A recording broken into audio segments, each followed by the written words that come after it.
The Torah portion called Chayei Sarah marks the transition between the first Jewish generation and the second Jewish generation. It's interesting that when Sarah dies, Abraham really does nothing for the Jewish people except transitional things, even though he has 38 years to live. He buys a burial place for his wife. That's obviously necessary. It's part of the transition. He sends his servant back to the ancestral homeland to find a wife for his son Isaac. Again, a transitional move. And the only other thing that we're told about is that he marries some woman named Keturah, who we never heard of before, has a bunch of kids with her, and then sends them out with gifts so that they can go live their lives and have nothing to do with the Jewish people. So you have two incidents that are transitional, and one incident that seems to be just focused on him in his old age, having a wife and some kids. The Medrash does say that this woman who he marries is actually Hagar, who he was married to previously, but she's the mother of Ishmael, which again doesn't put this story in the middle of the Jewish community. However, we do learn one thing from this. Once Abraham is left without Sarah, he is no longer the leader of this people. It's really a mistake to speak about the first Jew. It's really the first couple, the first Jewish couple. And when Sarah dies, we move on to the next Jewish couple, to Isaac and Rebekah, and they have their leadership until their lives come to an end. Accenting the fact that there's been this dramatic change in how things function, there is a statement in the Zohar that on its face is very surprising. The Zohar says that when Sarah died, her picture, her image, showed up in the tent where she had lived previously. But only Isaac and Rebekah went in to see this image. Abraham never went in there. He never allowed Keturah / Hagar to go in there. No other woman ever went in there. And this was just something that brought comfort to Isaac, but was not something that was visible or seeable by Abraham or by anybody else. This is very strange. Sarah, after all, was Abraham's wife for all those years. And yet he never goes there to see her picture, and Isaac does. And I think it reflects some statements about the difference in familial relationships. A husband-wife relationship is about partnership. They travel their lives together. They share their experiences. They grow together, hopefully. But one of them dies, even though there are memories, even though one can be inspired and guided by what one recalls of one's spouse. The truth is the partnership is over. And as much as we want to hold on to that partnership, it really isn't there in the same way. Parents relate to children in a very different way. Parents form their children. From earliest childhood, parents are the role models that children look to as to how to handle the vicissitudes of life, how to deal with various situations. Parents are in kids' kishkis, so they're inside their guts. And it doesn't matter if it's a good relationship, not a good relationship. You love your wife more, you love your husband more than you do your parents. That's all appropriate. But there isn't that same formative effect. And that formative effect carries on beyond the death of the parent. I think this is the reason why in Jewish law, everybody is mourned for 30 days. That's the normal period of mourning. The parents are mourned for 12 months because the resolution of that relationship, dealing with how much in our insides our parents are, is different than dealing with anybody else, at least in normal situations. And so that is one of the reasons why Abraham doesn't go in there. His life with Sarah is over. But Isaac does, because his life with Sarah is still there, because, as I say, he carries her around in a very different way inside of him. Second of all, a husband-wife experience is sort of an all-in relationship.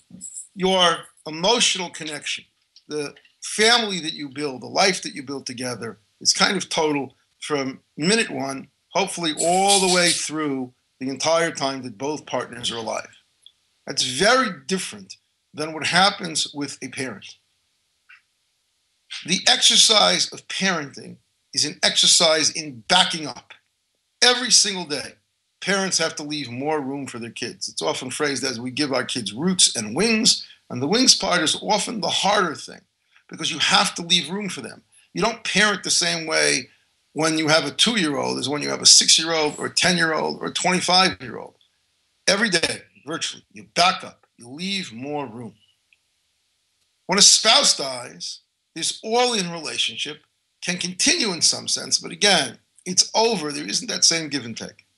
But with parents, because it was always a process of backing up, this sudden curtailing of that experience creates a huge vacuum because it truncates that process. That process should go on sort of forever, and of course it can't. Abraham going in to see Sarah would be to try to hold on to a full emotional connection that is no longer possible. Isaac, seeing that image of Sarah, is allowing him to make that transition from where Sarah was doing this backing up kind of process to now where it's been cut off, but he can at least have some sense of an ongoing relationship of that nature that is happening even after she dies. So these are at least two reasons why I think there is a difference between the Abraham reaction and the Isaac reaction. There's a third reason.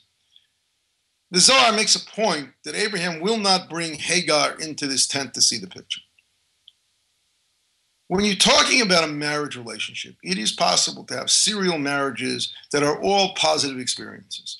You can live a long time with one woman, she passes away, then you have another woman, and then she passes away, and then you have yet another relationship. Same thing for a woman, she could have a relationship with a husband, he passes away, and so on and so forth. Each relationship is unique. Things can carry from one relationship to the other. For example, one of the big arguments that Abraham had with Sarah was that Sarah wanted Hagar's son, Ishmael, to be removed from the house. Abraham didn't want it. It leads to a major, major contretemps. And God finally says, listen to what Sarah has to say. And yet, interestingly enough, when he marries Keturah/Hagar and she has children, Abraham's the one who says, I'm going to give them gifts and I'm going to send them on their way. So he's learned something from his relationship with Sarah. But that relationship's over and now he has a new relationship. With parents and children, it's not the same, particularly if we're talking about adult children. You live with your parent for 25, 30, 35 years as Isaac did, and then the parent passes away. There's no other parent that comes into your life in the same way. Yeah, you might have a good relationship with your father's wife. You might have some other person in your life who becomes a sort of father figure or mother figure. But the parent relationship is not going to be the same. That's singular, that's unique. Again, particularly if you're talking about someone who's lived that long, maybe with a 2-year-old or a 5-year-old, they can find a sort of substitute parent. But not in this circumstance, not in this case. And so Abraham keeps his relationship with his new wife separate from his relationship with his old wife, whereas Isaac is allowed to cling to that unique relationship with his mother. There's one other piece of this.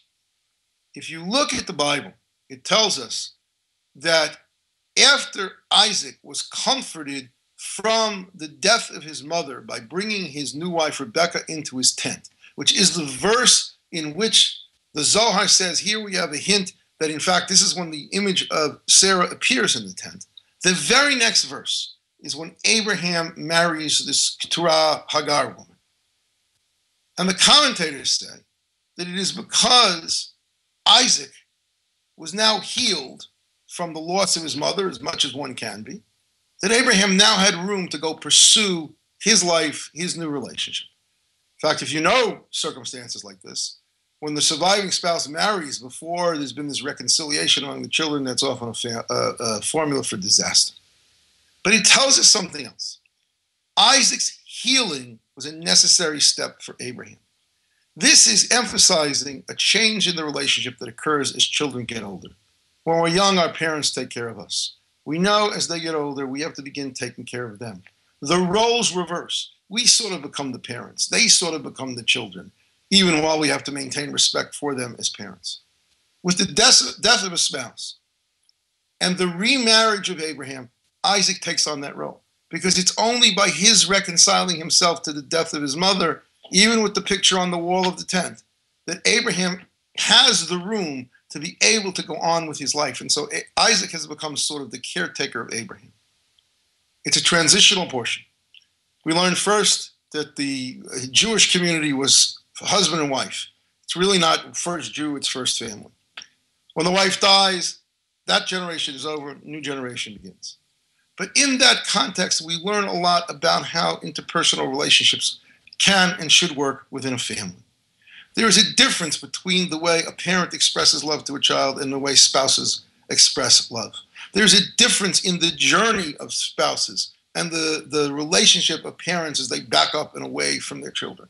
There is a difference in the fact that spousal relationships can be serial and good, and the fact that a child who's had a parent for a long time is not going to replace anybody as that parent. We also learned that as we get older and our parents get older, our task begins to become to be caretakers, both physically and emotionally, of our parents who have gotten older, who once took care of us, and now need our help.